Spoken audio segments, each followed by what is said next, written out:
Aujourd'hui, Clémentine, on part avec vous à la fête des fous, avec son évêque, des cornards. Attention, il faut bien mettre le R. De cornards. Une fête qui a occupé le devant de la scène pendant presque 11 siècles en France. Oui, tout ça à s'est fait. terminé quand ? Mais vous savez pourquoi est-ce qu'on attendait ça avec tellement d'impatience? Parce qu'on avait une vie le carnaval. Oui, ça c'est vrai, mais c'est surtout que le carnaval précédait les 40 jours de carême. Et jusqu'à la résurrection, jusqu'à Pâques, si vous voulez. Donc on savait qu'il fallait vraiment festoyer, parce qu'après ça, ça allait être 40 jours de restriction, d'abstinence, de jeûne et de prière. Alors du coup, durant cette semaine de liesse populaire, qu'on appelait la fête des fous, qui était avant tout destinée aux prêtres, aux moines et aux moniales, c'est-à-dire tous ceux qu'on appelait les clercs. Mais tout le peuple pouvait participer, bien sûr. Et pendant cette fête-là, tout est permis. On mange, on danse, on se déguise, on chante souvent des chansons paillardes, on s'embrasse à pleine bouche à l'intérieur des églises, et bien pire encore.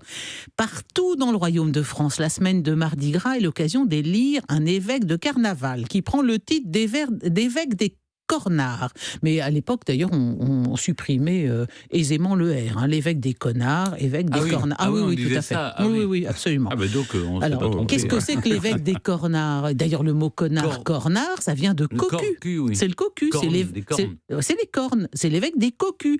Et on l'appelait également souvent l'évêque des farceurs ou l'évêque des fous. Alors, une fois qu'il est élu, cet évêque des cornards, il nomme un abbé des cornards et il réunit dans la cathédrale et dans les monastères une assemblée de fidèles lors de réunions qui sont le prétexte à toutes sortes de gestes impudiques, voire à de véritables scènes d'orgie. Le mot d'ordre pour ces fêtes-là, la fête des fous, c'est simple. Allez, sortez, déguisez-vous, ripaillez. Qu'est-ce que c'est faire ripaille? Ça veut dire buvez, mangez à cœur joie. Ça vient du château de Ripaille. Ah, ça je l'ignorais alors. Ça vient du château de Ripaille qui est à la frontière avec l'Italie et où... il y a eu des grandes fêtes comme ça, des grandes orgies. Oui, alors, ripailler, merci de cette précision étymologique. Ça vaudra un point dans le quiz. Oui, ça pourrait. Un demi déjà. Et surtout, ce qui est bien, c'est que le roi le veut et le permet. Oui. C'est la liesse, c'est la débauche autorisée, voilà. L'évêque des fous rédige aussi un ensemble de lois à l'intention des principales corporations de la ville. Qu'on se le dise, l'abbé des cornards est doté d'une dispense pour tout le temps que durera la fête, avoir des relations licencieuses avec qui bon lui semble. Il n'invoquera pas le Père, le Fils et le Saint-Esprit, mais le porc, la truie et le ver.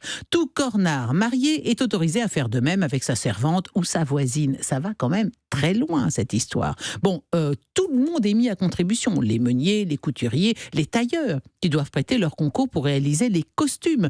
La ville entière se déguise et se grime avec les moyens du bord. Si vous avez vu le film avec Arletty, là, comment s'appelle ce film avec Pierre-François Lassner, ce célèbre film de l'entre-deux-guerres. Ça se passe dans une fête de carnaval avec le veau gras. C'est vraiment la liesse absolument partout, et c'est le grand n'importe quoi.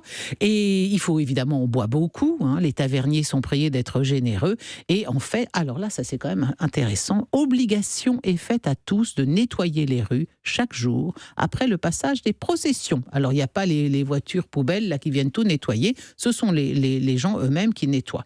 Les habitants se réunissent parés pour la procession. Le sieur abbé des cornards a pris la tête du cortège, accompagné de faux prélats.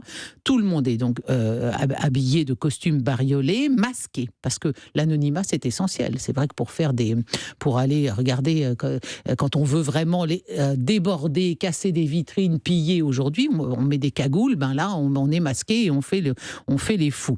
Il y a évidemment de la musique, une troupe avec des tambours, des trompettes et des fifres qui précèdent le convoi, des femmes devant qui incarnent les 9 vices du couvent. Elles sont en tête. Elles sont 9 femmes. Les 9 vices du couvent sont les différents péchés dont on soupçonne qu'ils sévissent dans les couvents. Alors, quels sont les 9 vices du couvent? La gourmandise, bien sûr. Mais la aussi, luxure. Bien sûr. Le stupre. La fornication, bien sûr, la fornication. Et derrière ces 9 femmes, un vieil homme monté sur un âne, jambes et bras nus, vêtu d'un drap en loques, il incarne la mort. Il tient dans sa main droite une tête de mort. Il est suivi par une troupe de domestiques qui font sonner sonner des clochettes entre chacune de ces prises de parole. Et derrière eux, 36 orphelins marchent deux par deux, portant un grand cierge. Et puis voilà, tous ces célébrants, on écrit sur leur costume les noms de toutes les calamités dont l'âme humaine est accablée en ce bas monde. La crainte, l'ennui, la mélancolie, le faux semblant, l'infidélité, l'abjection, l'anxiété, le désespoir, la rapine, la ruine, la tromperie. Vous voyez, il y a aussi derrière tout ça, c'est la débauche, faites ce que vous voulez, tous à poil sur l'autel à manger du boudin, mais quand même avec une arrière-pensée religieuse de voilà ce dont nous sommes accablés et ce dont il faut que nous devons expier car nous sommes pécheurs, donc péchons hardiment, mais après ça va y aller pendant 40 jours, on boulottera plus rien et on sera en prière. Hein. Et alors à la tête de toute cette foule, le grandissime, magnifiquissime et potentissime sieur abbé des Cornards, monté sur son âne et paré de riches vêtements. Vous voyez, on va vers l'église, hein. Et ça se termine à la cathédrale. On chante des cantiques, mais les cantiques, c'est montrez vos seins, montrez vos fesses, encanaillez-vous. La foule est complètement éméchée. On entre dans l'église. Alors là, on mange sur l'autel des pâtés, des jambons, oui, des boudins. Et on rentre dans les couvents. Et là, les nonnes portent des barboires, c'est-à-dire des espèces de masques tout velus. Et elles attendent leurs visiteurs, qui évidemment sont rendus complètement fous parce qu'ils sont trop picolés. On fait brûler des vieilles savates dans les encensoirs.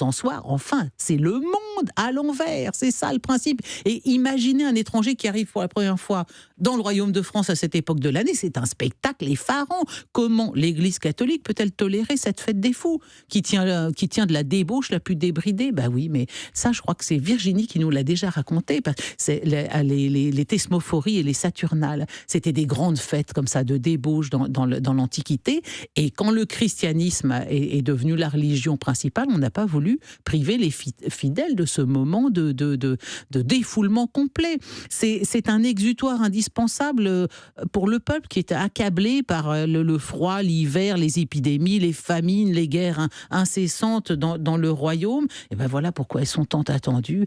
Et vous voyez, après, effectivement, alors pendant 40 jours, jeûne et prière, hein, messieurs. Alors en attendant jeûne et prière. Et ça s'est arrêté quand, votre vous voudriez fête des fous? petite fête, une petite. Parce que vous dites 11 siècles, mais expliquez-nous de quand. Ça s'est arrêté sous la Révolution française.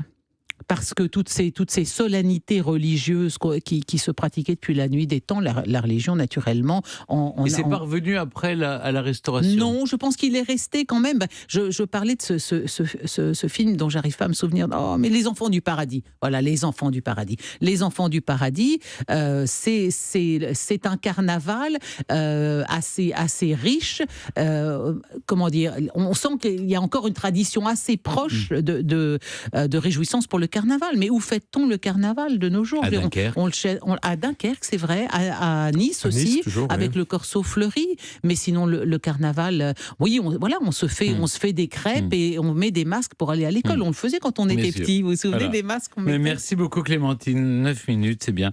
C'est vous qui me posez des tas de questions. Oui, j'aurais pas dû, je sais. Mea culpa, mea maxima culpa.